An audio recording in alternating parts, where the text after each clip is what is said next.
আপনারা জানেন এই মুহূর্তে আমরা যমুনায় রাষ্ট্র অতিথি ভবন থেকে আমরা শুনতে পাচ্ছি আওয়ামী লীগকে নিষিদ্ধ করা হয়েছে।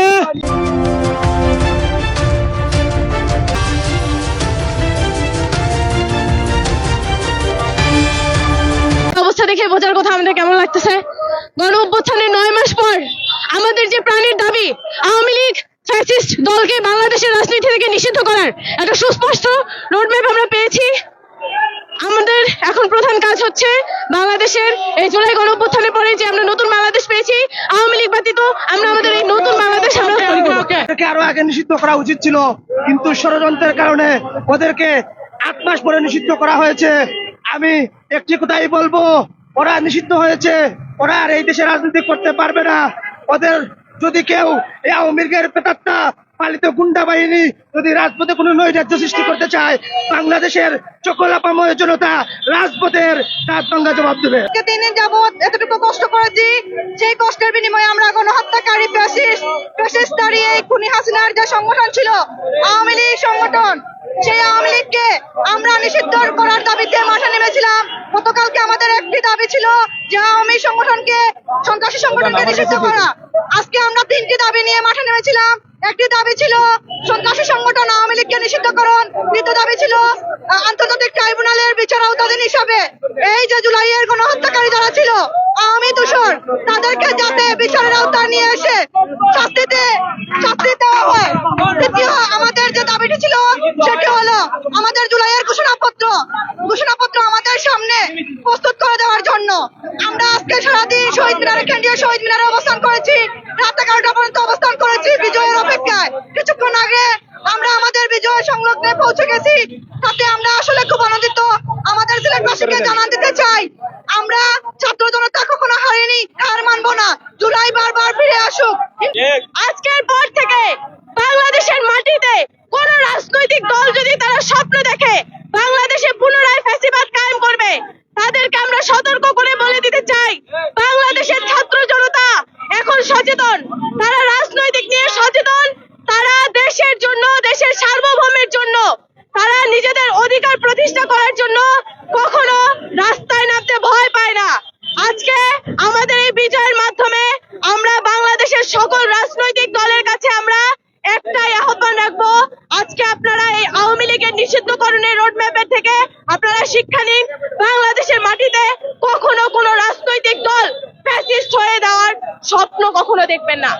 এই গত 3 দিন ধরে যে ধর্মঘট বলা চলে, বা আমরা যদি বলি এটা ব্ল্যাকআউট বলা চলে, সারা বাংলাদেশে সেই ব্ল্যাকআউটে অংশগ্রহণ করেছিলেন আমাদের সিলেটেরই ছাত্র জনতা। ও তারাই আসলে এখন যাদের খুশি বা উল্লাস যেটা প্রদর্শন করছেন আজকের এই কথার মতো, যে জিনিসটা বলা যাচ্ছে বারবার যে আওয়ামী লীগ যে গত 2 দিন ধরে আমরা যে স্লোগানগুলো আসলে বারবার আমাদের কানে বেসেছিল, অর্থাৎ আবু সাইদ মুগ্ধ, শেষ হয়নি যুদ্ধ, আমার ভাই কবরে, খুনি কেন ভারতে, দিল্লি না ঢাকা, অর্থাৎ এইসব স্লোগানে পুরো বাংলাদেশ আসলে প্রকম্পিত হয়েছিল, রাজপথ বাড়ি হয়েছিল। অর্থাৎ নেতাকর্মীরা একটি স্লোগানে দেওয়া করছিলেন আওয়ামী লীগ নো মোর, অর্থাৎ আওয়ামী লীগকে মানুষ যে বর্জন করেছে তারই বহিঃপ্রকাশ ঘটেছিল 2024 সালে 5ই আগস্ট। আপনারা জানেন 2024 সালে 5ই আগস্ট আওয়ামী লীগের সরকার, অর্থাৎ তৎকালীন প্রধানমন্ত্রী শেখ হাসিনা উনি আসলে যেভাবে পলায়ন করেন, অর্থাৎ যে পলায়ন করে যে ভারতে গমন করেন, তারই প্রেক্ষিতে বাংলাদেশে আওয়ামী লীগের যে চাপটা সেটা আসলে ক্লোজ হয় বলে ভাবা হয়েছিল। কিন্তু রাজনৈতিকভাবে আওয়ামী লীগকে নিষিদ্ধ করার প্রশ্নে অনেকটা দ্বিমত বা দ্বিধাদ্বন্দ্বে ভুগতে হয় বাংলাদেশের অন্তর্বর্তীকালীন সরকার। আপনারা জানেন অন্তর্বর্তীকালীন সরকারকে স্থাপন করা হয়েছিল, প্রতিষ্ঠা করা হয়েছিল একটাই দাবি নিয়ে, যাতে করে বাংলাদেশের সুশাসন প্রতিষ্ঠা হয়, ন্যায় বিচার প্রতিষ্ঠা হয়, আওয়ামী লীগের রাজনীতি নিষিদ্ধ করা হয়। কিন্তু অন্তর্বর্তীকালীন সরকার আসলে আওয়ামী লীগের রাজনীতি নিবন্ধন করে নিষিদ্ধ করতে দীর্ঘ 9 মাস সময় নিয়েছে।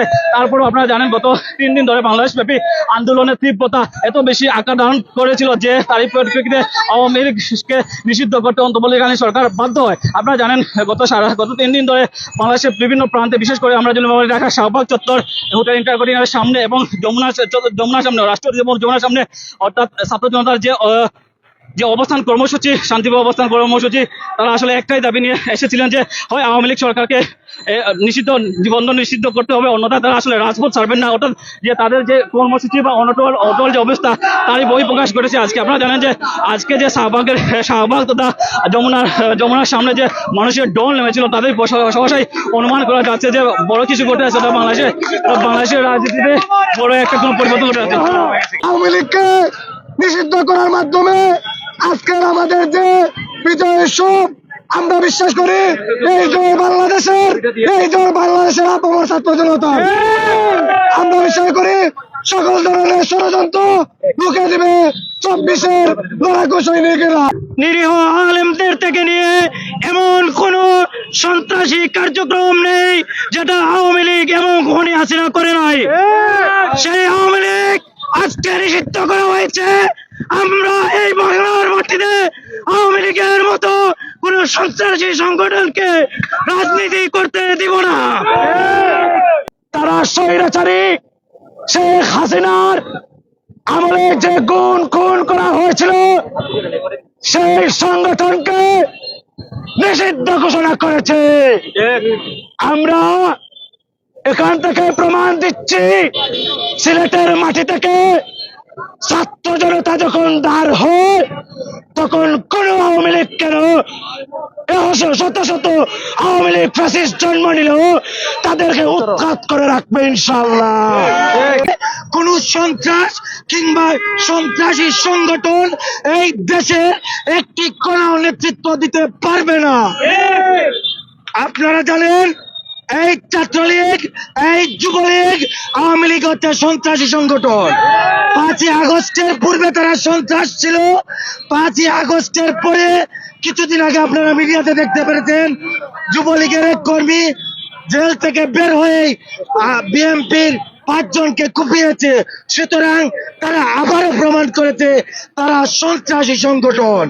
অতএব এই অন্তর্বর্তীকালীন সরকার আওয়ামী লীগকে নিষিদ্ধ করার মাধ্যমে প্রমাণ করেছে ছাত্র জনতার যে গণ অভ্যুত্থান, তার মাধ্যমে আইনের প্রতিফলন প্রতিষ্ঠিত হয়েছে।